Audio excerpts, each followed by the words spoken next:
Hey guys, this is John from Podcast for the Win, and I would like to give you a few tips and tricks on how to make your Xbox One stream just a little bit better. Thanks for watching.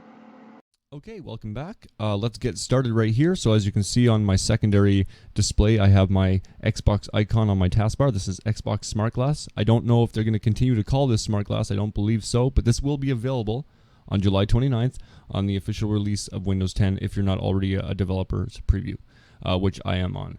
And they just released the one of the OEMs. So this is actually the operating system without the watermark. So yeah, it's running a lot better than I expected. But you know what?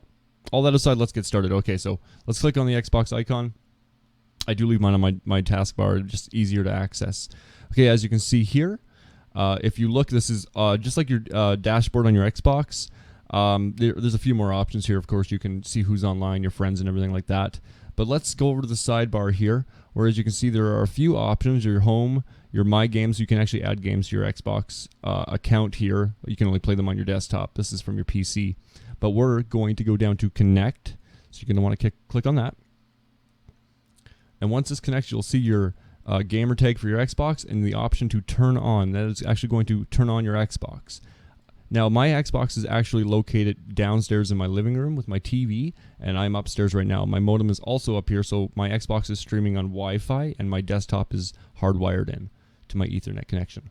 Okay, so as you can see here, it is successfully connected to my Xbox. I've turned on my Xbox from up here, and now you're going to want to go to Stream. Now, you can go to Test Streaming. That'll determine whether or not your signal strength is strong enough to do so. I think that it is either way. As long as you're not way too far away from your modem, you should be okay. So we're going to click on Stream. And as you can see, it's connecting right now. And what it'll do is it'll bring up your Xbox dashboard. And now I'm going to want to pick up my controller. And this has to be used with a USB connection at the time. They will be releasing a Wi-Fi adapter so you can just stream or game wirelessly with your controller. But right now you have to use a micro USB connector. So it's pretty basic. There's a million of them. You probably have one for your smartphone. But let's see what we can do here. Okay, so as you can see, the quality is it's not going to show up as well on my recording, of course, but the quality I would say is probably 7 out of 10 in comparison to if you were just watching this on your TV. But you know what? Still 7 out of 10, that ain't bad. And that's what I want to show you next, actually, is you can actually go up here. As you can see, you have a home button here. So if I was to click this, it would just bring you to your Xbox home screen. The microphone option. I'm still unsure if this is to be able to use your current microphone on your desktop PC with others using Xbox Live to maybe go into a party and be able to chat. But I'm just going to enable it. I don't know what it's doing. And the option to stop streaming. And then right over here, you can actually see in the bottom left-hand corner here the speed that you're getting, your current average frame rate, I guess you could say, and your ping levels. Now, your ping levels are going to matter to you when you're gaming, if you're streaming of any kind. So it's nice to keep an eye on that if you're noticing a lot of lag. Also, I definitely would recommend that you use your modem connected directly to your Xbox and PC, but like I said, this is a real world example, so you're probably not going to have them in the same room. That would almost defeat the purpose, but it still is great. So that is definitely my first tip, is to make sure that your connection is strong enough if you're going to have your Xbox and your PC in separate rooms. So we're just going to go and get rid of that for now. Now on this one here, as you can see, this is your quality of streaming. Okay, so I've set mine to medium. I had it on high when I had the Xbox in the same room, hardwired in, and there was the quality of the sound and the video, the quality of the picture was much better. But because I am streaming from a separate room in the house on another level, I had to make sure that I set it to medium just to make sure I was getting consistent speeds and it wasn't too laggy. Even at this point, I was noticing that I should probably even put it on low just to make sure that I'm getting a consistent speed, especially when you're playing games that might require you to be online. You want to make sure that you're not getting killed and then finding out, even like 0.2 seconds later that you did get killed. It's pretty important to do that. But right now I have it on medium, and as you can see, I can switch it to high, and that'll just increase the quality of video too. I don't know if it's going to show up very well on here, but it should show a little bit better anyway. Okay, welcome back. This is part 2, and I want to talk a little bit about some of the features you may be able to stream with your Xbox One. and of course your television and any games that you play. One of the things that I'm personally looking forward to is right now I currently do not actually have my Xbox connected to my cable box, but it'd be very easy to do. And one of the things that you can do is you go into your settings and you would go to your TV and One Guide. And what I did with my Xbox is I actually turned off the ability to turn on TV and turn off TV, which I might be able to show you right here.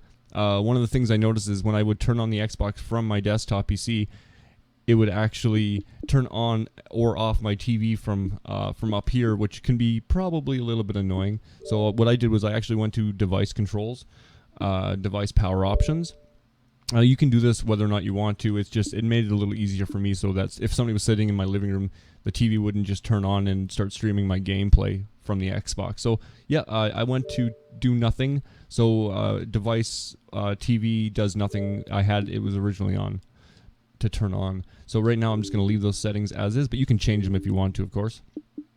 But one of the good things is and I don't currently have this set up, is that you can actually set up your current cable provider, whoever that may be, directly in to your Xbox downstairs, which means one of the good features is you can actually stream your TV as well up here, like on your desktop computer, without having to have another line set up in a separate room. So this is definitely very convenient, especially if you have a nice big monitor and you want to watch a show at night, or you want to watch a movie that's maybe on TV, but you don't want to go sit in the living room.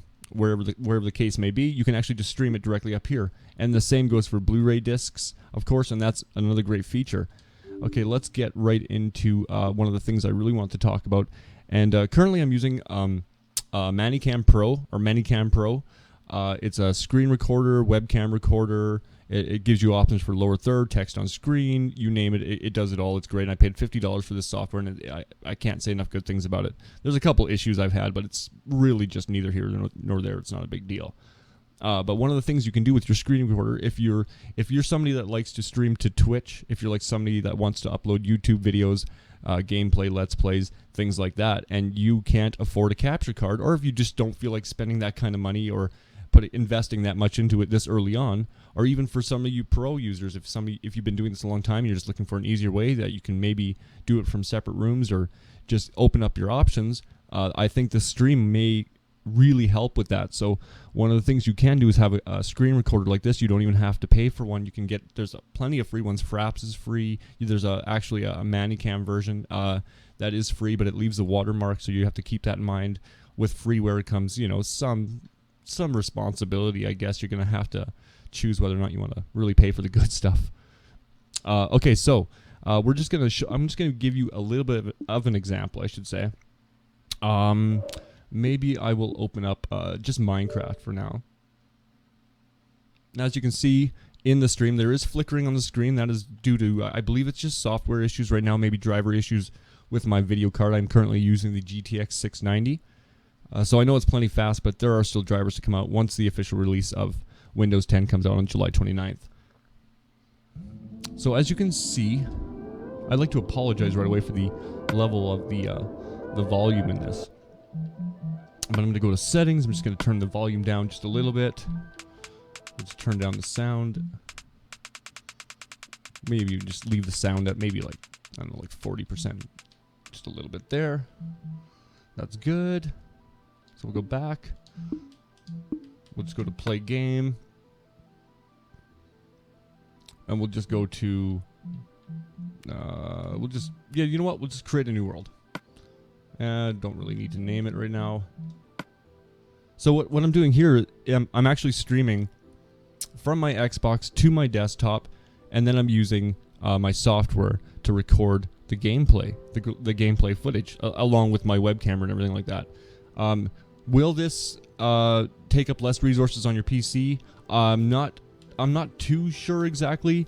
I know that sometimes when you're using a capture card with its software and also running the game on your PC, sometimes that can use up a lot of resources. Right now, I'm currently only using the Xbox app and, of course, Manicam, my software for recording.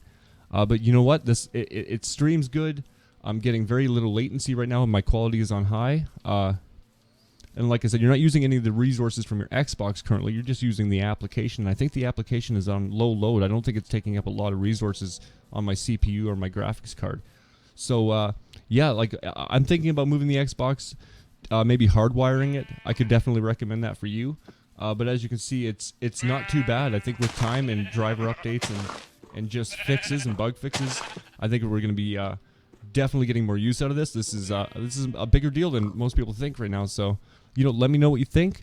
Leave a comment, and I just want to say thanks for watching. Like and subscribe, all the usual stuff, and I will see you next time. Bye bye.